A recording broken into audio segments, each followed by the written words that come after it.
Hey, what's up everybody, and welcome back to News Dose. And one of Xbox's new studios that's really come out and shown their worth this generation, really I'd say even as of recent, well, it looks like they're going to continue to surprise fans as we actually got a little bit of a hint as to what they're working on next, or at least according to a new leak. This even includes something that Xbox sorely needs, so yeah, we're going to get into all of that today, as well as a shocking move from Sega over the weekend. This certainly was not expected at all, but Sega, yeah, they're joining in on all the acquisition fun.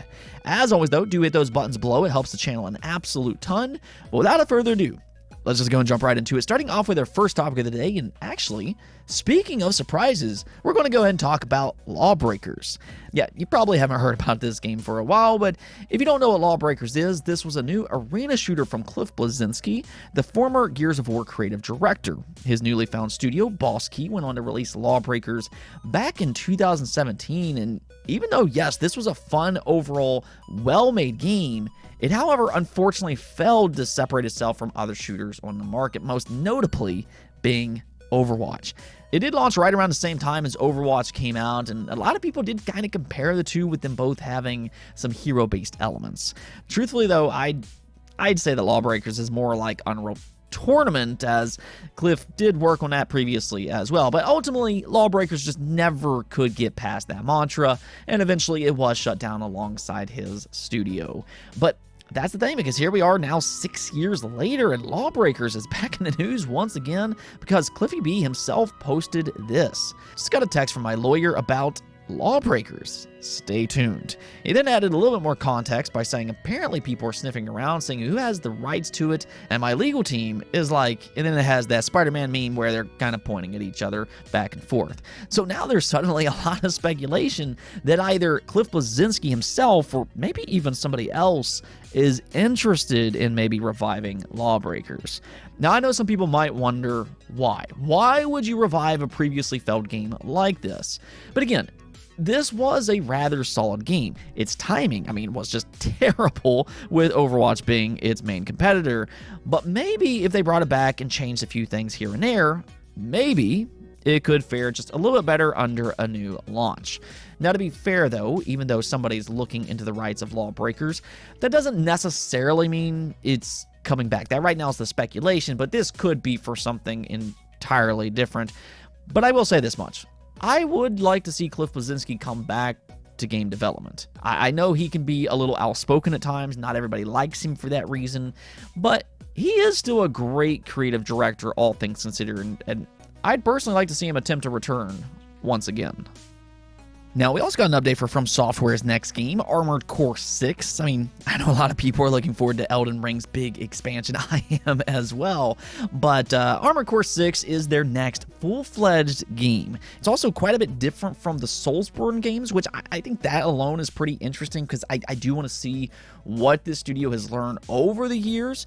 But interestingly enough, it looks like we might not have to wait too long to find out, because Armored Core 6 just got rated over in Korea. Now, a lot of times when ratings start to pop up, an announcement does follow soon thereafter. We've seen this happen a lot in the last few years, and it is kind of curious to see Armored Core 6 get rated right before all those summer showcases.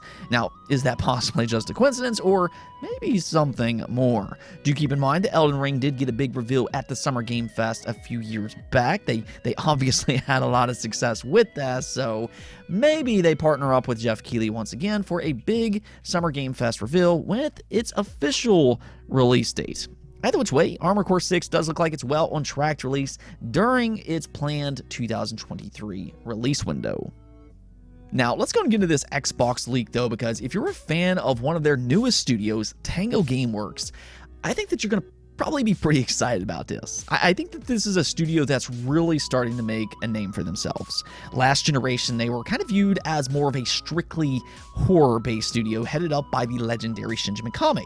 He formerly worked on games like Resident Evil and Dino Crisis. So when he formed Tango Gameworks and immediately worked on The Evil Within, yet another horror-based game, it did seem like this was going to be their main focus. They were viewed as a horror studio. However, apparently that's not actually the case at all, as instead he mentored young talent to direct their own games. So after the first Evil Within, every game since then has been directed by one of these young, talented directors that he mentored. And now their creativity is really starting to come to fruition.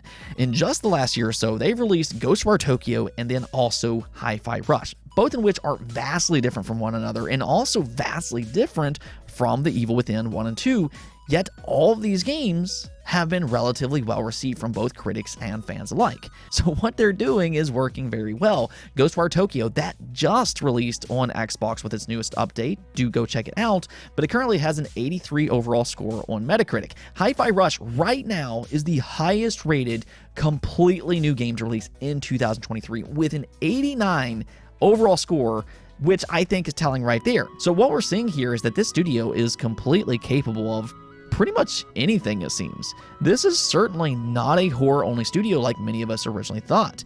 Again, John Johannes went from directing The Evil Within 2 to Hi-Fi Rush, a completely different game. So yeah, they are highly capable, and according to a new leak, that's only going to be more evident in the future. So this is coming from Ecstasis, which reportedly previously leaked the Bat and Kaitos remaster correctly, as well as Overdose footage. So he does apparently actually have a pretty decent track record here, and according to him, Tango Gameworks is working on not one, but two new projects, one being a JRPG, out of all things. And then as for the other, all we kind of know right now is that it's apparently not The Evil Within 3. So that second one is a little bit more of a mystery here, though at the same time, this is what we're kind of starting to see from Tango Gameworks. This is a highly creative studio, and it looks like they're trying their hands on a completely different game, once again, being a JRPG. And truthfully, this is something that Xbox sorely needs. See, I think sometimes people kind of forget about this, but Tango Gameworks is a Japanese studio. So all this talk about you can't own Japanese studios, well, Xbox, they do already technically own a Japanese studio, which they acquired alongside Bethesda. And with that, they have the capability of making their own exclusive Xbox JRPG. I mean, we really haven't seen Xbox invest majorly into exclusive Japanese games pretty much since the Xbox 360 days with games like Lost Odyssey, Blue Dragon, and Tales of Vesperia. But hey, maybe with Tango Gameworks being a first-party studio, they can get a new premier JRPG exclusive under the Xbox umbrella. I mean, fans have been pleading for Xbox to invest more into Japanese games for years. And I mean, I think if anything, Tango Gameworks, while we haven't seen this from them yet, they have certainly proven they are highly talented. They are highly creative again. And I'd put them up there as one of the more interesting Xbox studios to kind of watch going forward. So yeah, I'm definitely curious to see if this rumor turns out to be true. But one thing about that is that John Johannes, again, the creative director for Hi-Fi Rush and The Evil Within 2, he did previously confirm that he referenced Xenogears in Hi-Fi Rush, and they even got an approval from Square Enix to do this. Now, the reason they decided to reference Xenogears, though, is because, lo and behold, it's actually one of his favorite games of all time. So I'd say with that in mind, I don't really find it too hard to believe that he might, have some interest in making a JRPG himself. And hey, who knows? Maybe it will be inspired by one of his favorite games of all time, Xenogears. I mean, can you imagine that, though? A AAA Xenogears-like game exclusive for Xbox. I mean, I never would have imagined it until today, but here we are. Either way, though, with this rumor going around, let me know what you all think about this in the comments below. Would you be interested in a JRPG from Tango Gameworks? Now, Sega, they also had a big and surprising weekend. You know, over the last few years, we've been no strangers to big acquisitions, especially with Activision Blizzard involved. Though oftentimes I've seen people speculate that Sega might eventually be acquired as well. But instead of that happening, Sega actually just confirmed that they're making a big acquisition themselves for Rovio.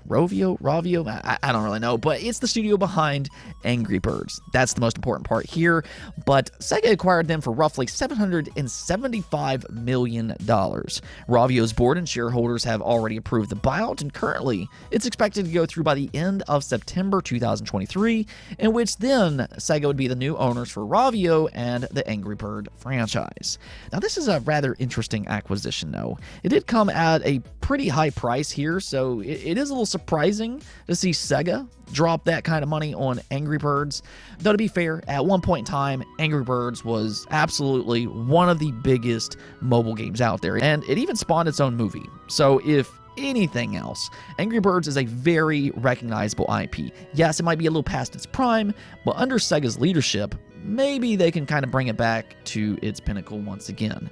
I think that right there is one of the most noteworthy things about this buyout, though, because this is the third major acquisition that we've seen for mobile studios in the last few years. Not long ago, Take-Two, they acquired Zynga for $12 billion. Microsoft right now, they're trying to acquire Activision Blizzard partially because of King and their mobile expertise. And now here with Sega and Rovio, even Nintendo and PlayStation, they've been investing in mobile games over the last few years. So we are starting to see these big publishers expand into mobile gaming a little bit more. While it's not necessarily really the most exciting thing for us core gamers, it is important to expand into mobile gaming, not just because of all the money they can make, but also it's a great way to expand on their current catalog of IP, to ready their gaming IP for more broad recognition.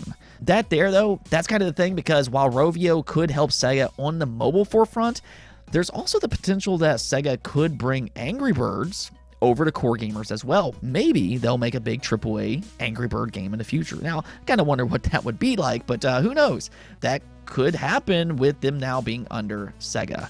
Either way, though, let me kind of know what you all think about this acquisition. It's certainly interesting on paper.